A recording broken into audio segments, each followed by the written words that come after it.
Ayan, mag-harvest na tayo ng ating makopa.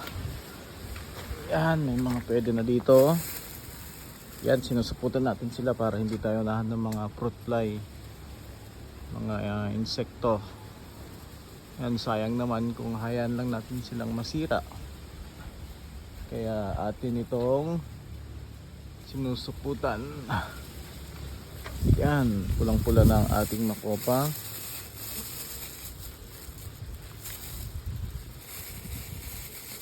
Yan, tingnan natin. Yan, ganda.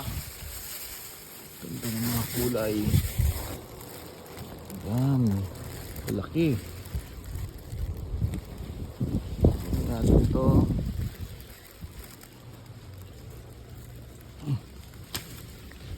Yan, pakalaki, ang ganda ng kulay. Yan ang magiging itsura niya, ganyang kalaki kung susuputan natin siya.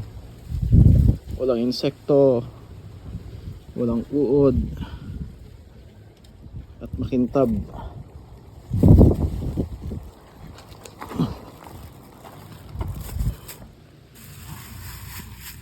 Ganyan siya kalalaki, ang lalaki.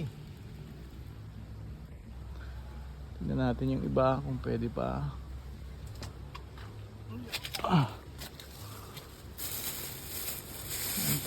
Gusto natin sa supot. Yan. Ang lalaki. Yan o. Lalaki o.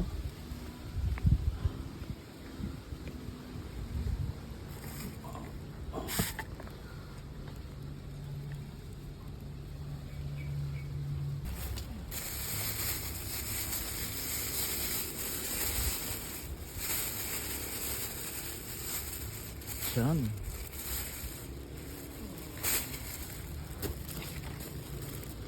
Lalaki oh. Oh. Napakatamis nito mga auntie uncle. Ayan.